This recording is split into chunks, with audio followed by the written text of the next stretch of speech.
The Assembly will hear an address by His Excellency James Marape, Prime Minister of the Independent State of Papua New Guinea. I request protocol to escort His Excellency and invite him to address the Assembly.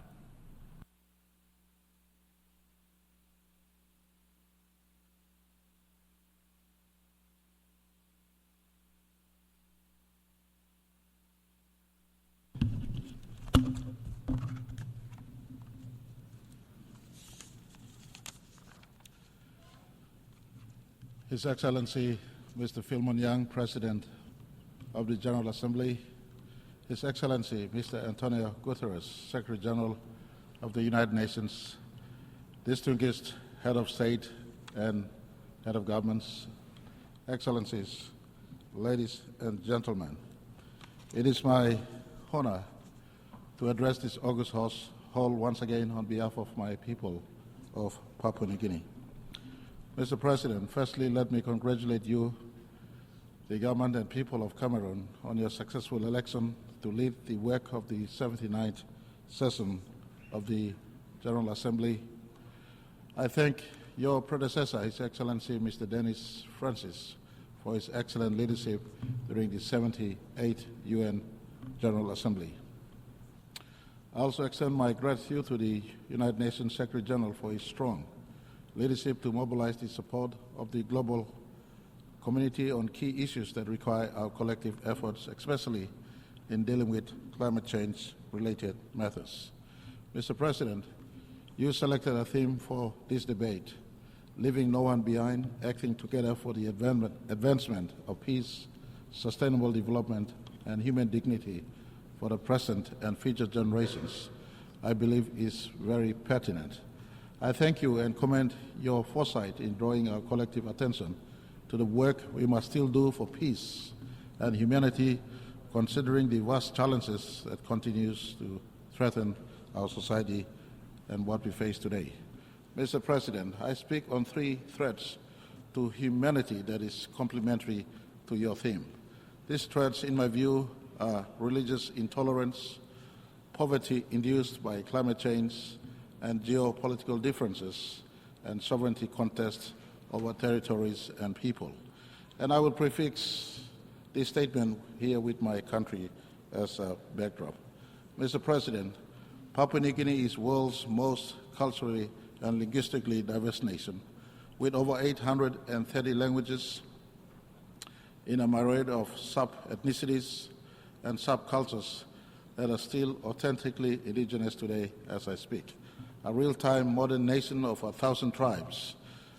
And we embrace this diversity and do our utmost best to function as one people, one nation, and one country in our intention to leave no one behind. In terms of environment, Mr. President, my country hosts up to 7% of world's biodiversity, mostly housed within a tropical rainforest that is the third largest in the world and has a vast marine ecosystem. We sustainably manage our forest, land, and sea because our livelihood depends on them. Papua New Guinea, in a small way, teaches the world on how living in balance with nature, tolerating cultural diversities, and practicing environmental stewardship. The father of our country, our modern Papua New Guinea, the late great-grand chief Sir Michael Thomas Somare, was a champion in this regard. In fact, Sir Michael's championed the cause of Article 5 that has found its place into Paris Agreement as I speak today, early in year 2000s. This is a reflection of Papua New Guinea's strong affinity to the forest, land, and sea.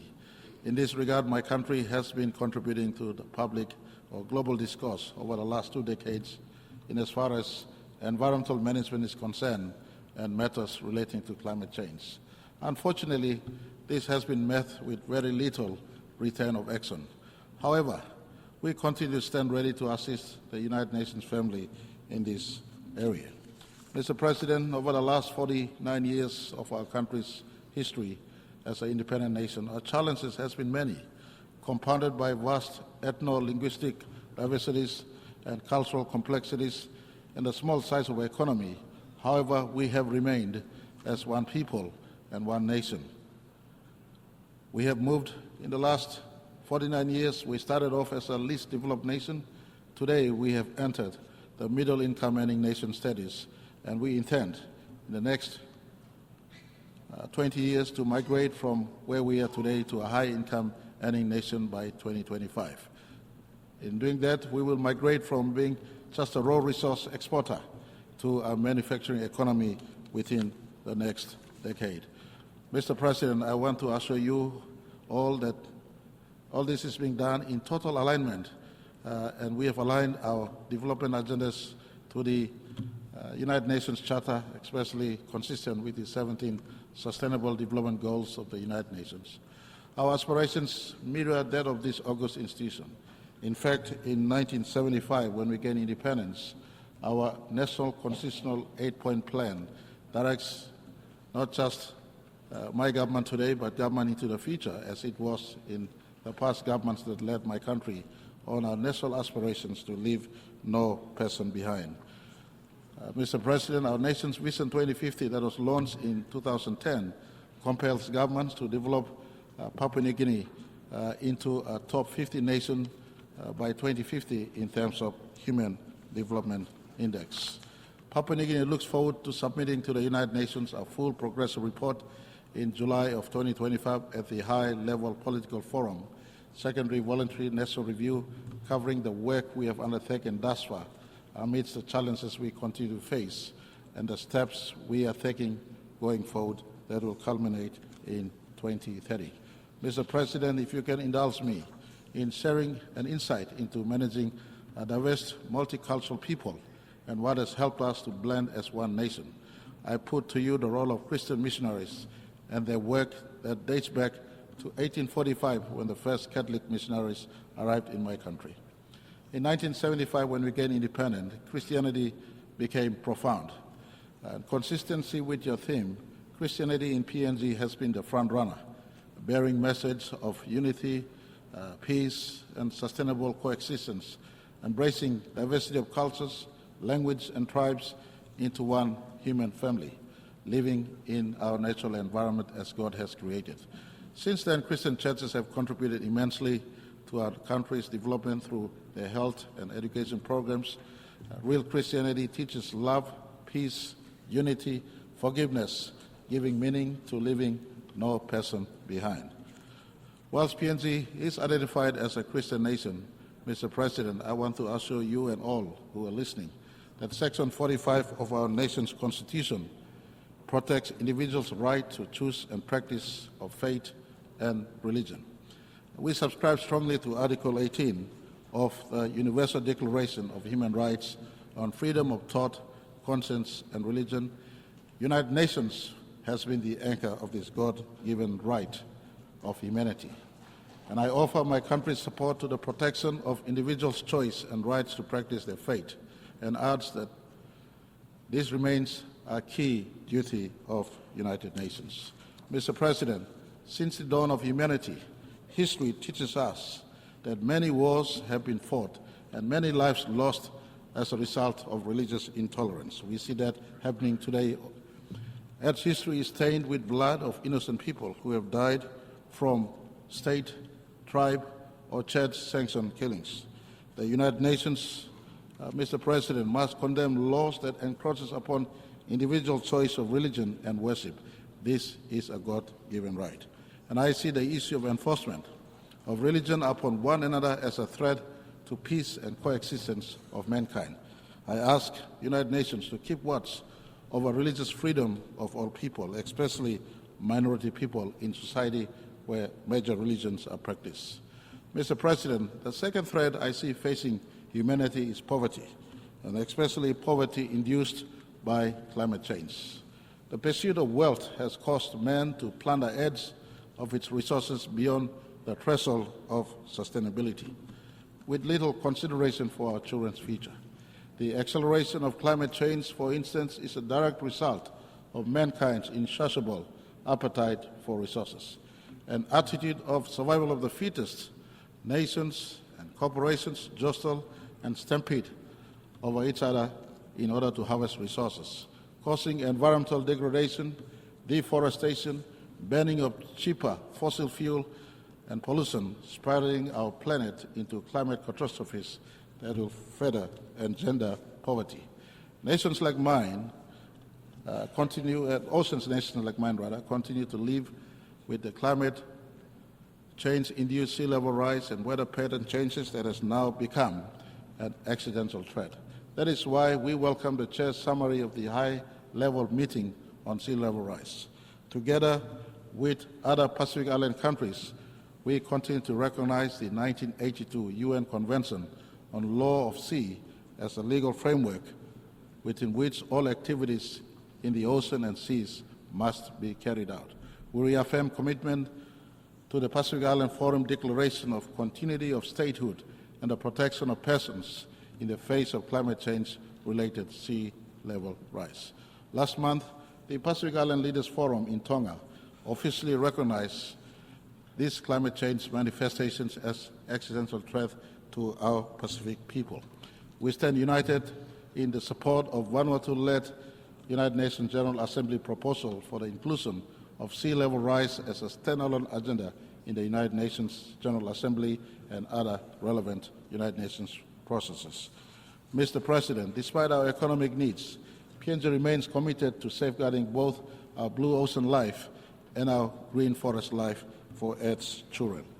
As a forest nation, PNG continues to play a proactive role to progress our commitments under the United Nations Framework Convention on Climate Change and the Paris Agreement by undertaking adaptations and mitigation effort. However, accessing of global climate finance continues to be a challenge to Papua New Guinea and many small nations. We call on the United Nations to look into this matter with a sense of urgency, or else we can liquidate our forests and marine resources to achieve our development aspirations, especially in a pursuit to alleviate poverty from our people. It is for this reason I speak in solidarity with all forest nations, especially those in the Congo Basin and those in the Amazon Basin, for adequate compensation if we are to preserve our forests, which is in fact the lungs of Earth. Mr. President, Papua New Guinea's vast forests, rich biodiversity, marine life, and indigenous people and cultures are now at the crossroads of great change, either of preservation or loss and extinction. The responsibility to save our environment and planet should bear on all of us in equal measure. It is now up to members of the United Nations to save these forests, which are global assets as I speak. On this note, I want to thank my good friend, His Excellency Emmanuel Macron, President of France, for mobilizing European Union funding for a forest conservation area called Managalas in my country. This is the kind of partnership that should be encouraged. And again, I remind the world, the forest of PNG is a global asset. It must be preserved at a price transferable to improving the lives of my forests. You cannot talk about climate change without conversation on forestry. They are the two sides to the same coin in conversations on climate change. And I call for others out there, especially those who have big carbon footprints. You have to do justice to planet Earth by doing your part, especially assisting us in the preservation of our forests. Mr. President, the third threat facing humanity, in my view, is geopolitical differences and sovereignty contests over territories and people. Increasing geopolitical conflicts and tensions are fueling fragmentation and protectionism around the world today. The restrictions on trade, disruptions in supply chains, growing competitions are crippling our economies. We need to examine peaceful strategies and solutions and invest in peace-building initiatives for de-escalation, mutual understanding, cooperation, build trust, and foster peaceful relationships. The United Nations role in this must be respected by all nations, for really it was for this reason that the UN was born. So the world does not need to face many more wars again or another big war again. Mr. President, I say this: violence begets violence, and is evil no matter what the justification may be. Violence begets violence. Peace must be achieved by peaceful means. No matter how long or unjust it may seem, peace must be achieved by peaceful means. We live in a time where the press of a button, an atomic or nuclear bomb has the ability and potential to destroy our planet. All conflicts can be resolved if we allow United Nations one rule book to take prominence over our own parochial national interests. In PNG, we partner United Nations in national and subnational peace-building efforts. One good example is the de-escalation of our own internal conflict on Bougainville, when the United Nations supervised the Bougainville Peace Agreement in 2001 and continues to ensure we comply with all requirements of that agreement, including bringing the 2019 referendum results to our national parliament. To this day, I am happy to report that no bullets have since been fired in Bougainville. This is the role and the strength of the United Nations, and I call on all nations and people to respect the charter of this institution and the reasons for its existence. PNG therefore calls on the UN and its systems to begin the process to review the Security Council and the reforms that must take place, including removal of veto powers, so all nations can sit equally on the table in as far as decision-making is concerned. Mr. President, we must do all we can to restore stability to the far reaches of Earth. Global conflicts cause domino effect, and the subsequent impacts are felt throughout the world, including intergenerational wounds. Mr. President, as I conclude, let me remind us again on our collective responsibility to together preserve our planet and our human race. In 1987, a space philosopher called Frank White wrote the overview effect, a cognitive shift astronauts experience after viewing planet Earth from the space, and upon their return to Earth, he records that most astronauts, if not all, experience a self-transcendence, appreciating Earth much more and feeling a very strong connection to all people on the planet. And I am sure Neil Armstrong in 1969, on July 20, when he gazed back on planet Earth, standing on moon, he would have looked back and he would not have seen his planet, he would not have seen his country, the United States of America. He would have seen the blue planet, the planet he called home. I call upon all of us, esteemed leaders of this planet, let us adopt a little bit of overview effect to see the world through the eyes of the astronauts. They see the planet from humanity perspective, one planet, one people, one humanity. They appreciated Earth much better. And I want to ask all of us,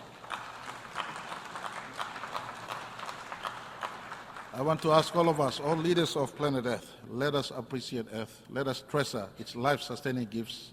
Let us do everything within our means to preserve and protect planet Earth.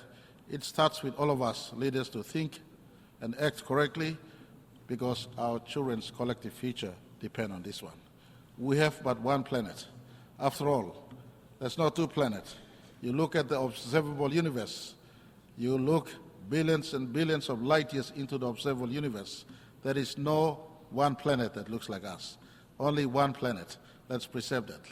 Let us rise above religious bigotry, fight poverty together, and coexist in peace under the charter we ourselves have written into this magnificent institution called the United Nations. I thank you all for the opportunity to speak. May the peace of my Lord Jesus be upon you, Mr. President, and all people of Earth, our beautiful life-sustaining Earth. May God bless each and every one of you.